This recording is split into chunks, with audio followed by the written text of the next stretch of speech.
How's it going, everybody out there in the Magdallan community and music community? I shot a video there, and which is the second take of this video, which drives me nuts. Where one second, where I was in a slant there, I was like this way, so you would have a look at me like this. So I figured reshoot the video, and also I'm going to show another video as well that came to my mind. We're going to get involved in some uncharted territory, or I'm going to be discussing things that's not normally discussed on the violent community. I may get a little bit theological, so please forgive me of those of you who don't subscribe to Judeo-Christian worldviews.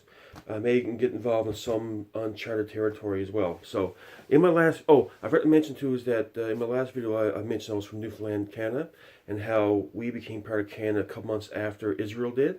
As we know, Israel was not a British colony per se. From the Balfour Declaration, which happened in 1917, Israel wasn't a direct colony of Britain. Israel had a major interest from the British Empire, and the Balfour Declaration declared now Britain took care of Israel's affairs in 1917, and in 1947, arrangements were made in November to start allowing Israel to become an independent country, which actually happened in 1948. I'm not sure it was a few months before Newfoundland joined Canada, but it happened at some point in 1948. I'm not sure what the exact date was. I think it was around June, July of 1948. And also, I forgot to mention that Jean Simmons from Kiss, wife Shannon Tweed, is from Newfoundland. She's actually from the Whitburn area of Newfoundland. If you want to look up that area, which is a couple hours from where I live in St. John's, Mount Pearl, Newfoundland. So she's originally from Whitburn, and Gene Simmons was actually here in Newfoundland when Kiss did a tour, which went and go see during their Monsters tour, which had a big giant spider. I went and saw Kiss in 2013, and they had Shannon Tweed was here, and some local Newfoundland and Labrador actors and actresses, I believe, were here as well, or well-known personalities on TV. For example, Alan Hocko from the Republic of Doyle. That was a popular show that was on TV back a few years ago. They don't make the show anymore now. Alan Hocko was at the concert as well. He's a celebrity here in town, or Newfoundland. And that show, Republic of Doyle, which he directed and acted in, it was broadcast on CBC, which is the Canadian Broadcast Corporation, similar to you guys in the States, ABC and NBC. That's our one of our Canadian major networks. And my wife was actually was called to being extra on the show Republic of Doyle. I'm not sure it was actually any footage of her on that show in the background. Yes, it was. It was during a court hearing in court. And she was in the audience in court, I believe, and not mistaken. My details are a bit fuzzy about that. I'm not sure there's any footage of her on that show. I'm going to ask her and find out if there's actually any part of her on that show that can be seen on the show there, one of their episodes. Anyway, so I figured let you know that as well, that little bit of correction and a little bit of link between Kiss and Newfoundland. And a buddy of mine at work drove a taxi part-time, and he actually speaking to Gene Simmons of Kiss. And Gene Simmons, he said, was a very nice guy, down to earth. He's a tall guy, and we worked for a payroll human resources company, me and my buddy, and he drove taxi on the side part-time, and he actually drove this Gene Simmons' family to the hotel room, I believe, at one point, if not mistaken. So yeah, so that's a little bit of a history about that. Also, in my last video, I showed music knickknacks and that kind of thing that I got in the mail. I was trying to remember the word I use for little stickers that you see on a CD when you get a CD, promote the CD and that kind of thing. They're called hype stickers. For some reason, that word left my mind. I just call them like advertisement stickers or advertisements. It's called hype stickers. So, and also too, in my last video, I forgot to show a poster as well of Michael Sweet. As you may know, when Stripper broke up around 92-93, Michael Sweet left the band in 1992, and Stripper officially broke up for the first time in 1993, and regrouped around late 2000, early 2003 to put a compilation album and in the course of the tour. I guess from Michael Sweet's book, honestly, he wanted like try it out, see. I think the original intention was to put her back together to help with solo career, if not mistaken, in the Honestly book. But I think where things worked out so well, that Michael Sweet has few things he wanted. Where if he were to reform Stryper, he wanted to have the main say and to take care of the affairs of Stryper instead of his mother and Robert Sweet. So when they regrouped in 2003, I think they were solidified to stay together permanently. I think after around 2005 or 06, I think. But I think when they first got back together in 02, 03, Michael Sweet just sort of wanted to see how things go. Not that they were together permanently, you know. And so that kind of thing. So here's his poster of his first debut solo album, which is on the inside part of the Michael Sweet solo album commitment in 1994, which is this picture here, which I thought was pretty cool. I have to show that picture. Here you go. And that was sent to me from Brent Miller when I ordered a big package of music from him back in early 2018. And I ordered this poster. It cost me $7 US to get this poster, plus shipping to ship with that and other items. That was pretty cool. It's I'll eventually be putting it up on my wall as well in a frame. So that was pretty cool. So to make this real quick, what I want to talk about is, and I want you guys to respond to this, is I'm going to take a non-music related topic and weave that into music, into music. And I want you guys to do the same thing. Put on thinking caps. So I'm going to be showing you a movie that came out. It was a Christian movie about the rapture of the end times, and how this relates to music. And as you may know, when we talked about Fingers Mini Pie, their Vinilyzer response, we talked about the fact that how one artist or band, and I feature Rob Rock, are involved in all these different bands since the mid '80s as a singer. But I'm going to talk about how one band relates to another band, not because one singer is in this band and that band, but how different singers know each other as a network of community of people. I'm going to show mostly Christian point of view, but I'm going to, Christian industry, but I'm going to bring in other mainstream bands as well. So here's a movie called Left Behind, which came around 2000. And as you may know, the guy on the front cover here is Kirk Cameron. He acted in Growing Pains, and his sister is Candace Cameron, who acted in Full House, as you may know.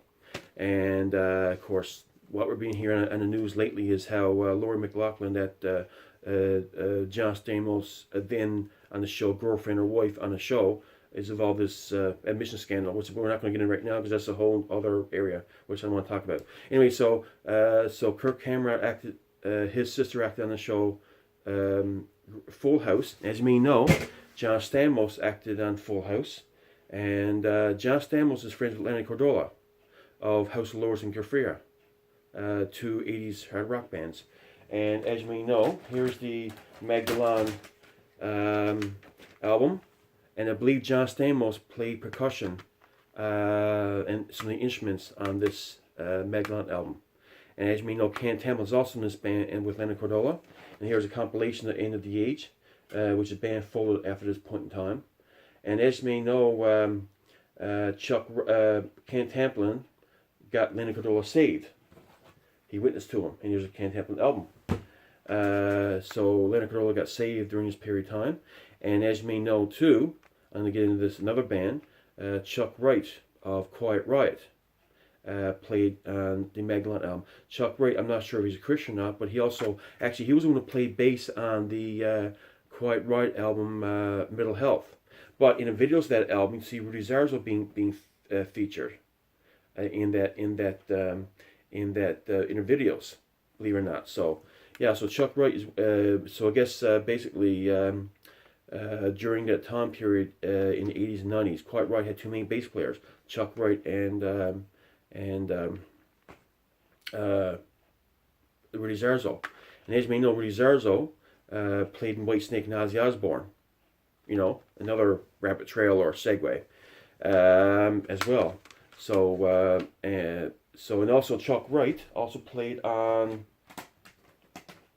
Impale Terry for a brief point in time before he joined Mr. Big. Also played on the this album and the second one, Grin and Barrett, came in 1992. Chuck Wright. So played bass, and also Matt Tropre also played drums on this, who was in the band Mr. Big. Unfortunately, passed away of Parkinson's disease there about a year ago or so. So it's kind of cool. Of course, Chris Belter, we all know who he is, a major guitar player, shredder, guitar virtuoso kind of person. And I find too, Christian Peltier, like Michael Sweet, if I post a comment about, he always comes on. Actually, always comes on, shows playing guitar, or shows his home, shows how to play certain things for those who play guitar. So Chris Peltier would do that, and kind of like Michael Sweet, where he would show comments with different things but going on with the band. So that kind of thing. So I thought it was kind of cool. So yeah, so I figured to show that as well. And as you may know too, in reference to Peltier, Rob Rock sings for that band. He's the main lead singer. Here's Rob Rock featured here on the album Holy Hell, one of the solo albums, which I think is a fantastic album. Well, Rob Rock also sang on this Angelica album, which is Dennis Cameron, guitar player Dennis Cameron's band, which is also is from Canada. He's from the Ontario area. So he also had where Andy Loing was put through such an ordeal. Ken Tamplin produced his album, by the way, and where he put the singer Andy Loing through such an ordeal, and he couldn't sing the vocals. He asked Dennis Cameron, two singers, Bob Carlo of Allies, also may know Bob Carlo from a hit in the 90s called Butterfly Kisses, and Rob Rock. Of course, Dennis Cameron, being a fan of the Mars Project album, chose Rob Rock to sing the vocals on this album. So Rob Rock flew in for a week or two to do the vocals for this album. So, and the rest is history. So, relating to Rob Rock to another segue is the band Joshua. Joshua, as you may know, was produced in Germany back in the 87-88 era by Scorpions except producer Dieter Dierks. And Dieter Dierks for RCA Records. And Dieter Dierks also produced at the same time that this was being produced, the band Accept and Scorpions. And both were in the same building at the same time while this is being produced. I believe Joshua plays so loud in the studio that if you look on the video footage of them doing this album, in the background is one of the members of Accept, and I believe, and also the band members of Accept thought the music was too loud, they'd plug his ears. Kind of weird, because they're a loud heavy metal band.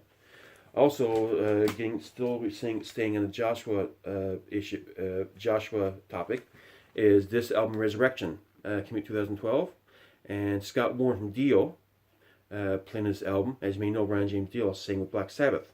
Speaking of Black Sabbath, Jeff Fenholt of the band Joshua, who sang on these two albums.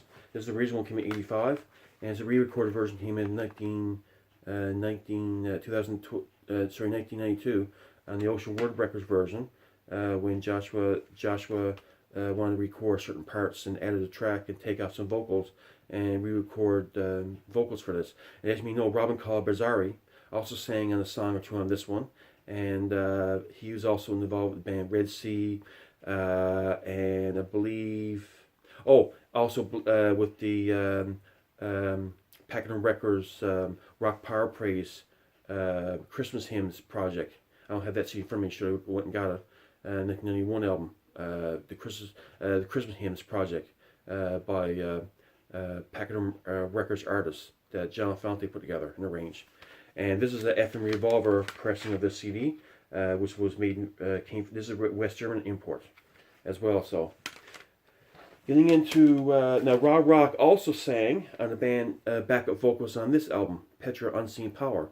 This is their 13th, I believe, album in 1991. And also Jamie Rowe from Guardian sang backup vocals on this album. So we got two great singers singing backup vocals, Rob Rock and Jamie Rowe from Guardian. Speaking of Guardian, which is another segue, Guardian, first Watts album, was on the same record label Striper when they started out. And as you may know, Eric Blair of the Blaring Out Show, which is a similar kind of where he interviews different rock bands in hard rock and metal, like Eddie Trunk does on the Sirius radio show. Eric Blair was involved with gardening back in the day when they started out. Eric Blair Blaring Out Show, and also Eric Blair, I believe, is a huge Striper fan as well. So he helped this. He was involved in just this band. I'm not sure to what capacity, if he actually played any instruments or did some kind of promotions or some kind of thing. But he is, I believe, he is credited on this album for some kind of work he did with him back in that time. So that's another reference point. And speaking of, this is for you, Rob of Black Star Vinyl. As you may know, you're a big fan of Yngwie Malmsteen. With the album that Jeff Scott Soto sang on, his earlier albums. This is a album Against the Law from Striper, and Jeff Scott Soto sang on this album here, Against the Law. Also he sang on one of Ken Temple's song on the Wake the Nations album, came out around 2003, called Story of Love. Jeff Scott Soto did the contributing vocals on part of some of the lead vocals on that song. You should check the song; it's a great song. Also, too, Glenn Sobel of Impellitteri played drums on that. Glenn Sobel used to be with Impellitteri. He did the drums on some songs on that Ken Temple album as well, and that kind of thing. And also, leading into a different format is Sweet and Lynch, which is a Michael Sweet and not Don Dokken, George Lynch from Dokken project. Here's two guys on the back there. And as you may know, you also had the bass player from White Lion and Megadeth, which the name has gone from mine right now. James Lomenzo played bass as well. So I thought it was kind of cool. Also, getting back to another topic, remember I mentioned that Rudy Zarzo and Chuck Wright played bass in Quiet Riot? Well, as you may know, that Rudy Zarzo was with Ozzy Osbourne, and then joined Whitesnake because Rob Rock was involved in a project called Mars Project Driver, which I showed in the previous video of that CD. And as you may know, that folded when David Coverdale asked Rudy Zarzo and Tommy Aldridge to join his band Whitesnake. So the rest is history. So yeah, that's all for now. So like I said, if you guys want to show a video where you take a non-music related topic and weave that into a music related topic, it could be Christian, primarily Christian bass, mainstream bass or whatnot. What people that you may know in other industries who weave their way into music and they know people from other places. Oh, another thing I forgot to mention is that the band R.O. Speedwagon. Another example, well, Greg Volz from Petra, the Christian band Petra, was offered lead singing position of the band R.O. Speedwagon just before he joined Petra. They asked him to join the band or become the lead singer, which he turned down, obviously, because he would join Petra. Also, Dave Amado, speaking of another segue, well, Kansas is this band, as you may know, with Kerry Livgren became a Christian. John Fonte, who sang the last couple albums from that band, became a Christian. Well, John Fonte also formed his own label called Pachyderm Records under the Word Record umbrella around 1990. Well, he also produced for a lot of different bands like Petra, Guardian, Next Sinner, those other kind of bands. John Fonte also produced, like I said before, all his Petra albums. So he also, what was I getting at? Gee, I lost my frame of mind. Brain freeze here, or a brain fart here. Is in 20 minutes. I cut this short. Anyway, so Kansas. Oh yes, I was going to say. John Fonte formed a band called Macedon, Macedon. They only put three albums. It's Jungle Out There, Lufcadio, and 3. 89, 90, and 2013. Well, and also the Macedon 3 is also on the Frontiers Records, same record label as Striper. They only put one album in that record company. Anyway, so Dave Amado of R.O. Speedwagon sang lead vocals, who I don't think is a Christian, on the Macedon albums. Even those songs that were blatantly with Christian lyrics. For example, singing on one song called Right Hand. and another song called Glory Bound was based a bit of Rapture. And Dave Amano would ask John Fonte, did I sing that with passion? Did I sing it with conviction, like I meant it? And John Fonte would say, yes, you did perfect. You did good. And John Fonte mentioned this in one of his interviews about Dave Amano, how he said, don't know how what his spiritual condition was like, but he was always an artist. He always made sure his vocals was crafted and he sang with meaning. Which I thought was quite interesting. As we know, Dave Amano also sang backup vocals from the bands like Motley Crue. So there you go. I just figured I'd let you know that bit of tidbit. So if you guys want to do a responses thread, it's kind of like I said before, the fingers mini pie kind of thread, but sort of from a different angle. And this leads me, I'm going to be shooting another video in a few minutes, which is a totally different topic. We're going to get involved in uncharted territory, maybe a little bit controversial. So I'm going to show that in a few minutes, and shoot in a few minutes, and you guys all have a great day. Bye now.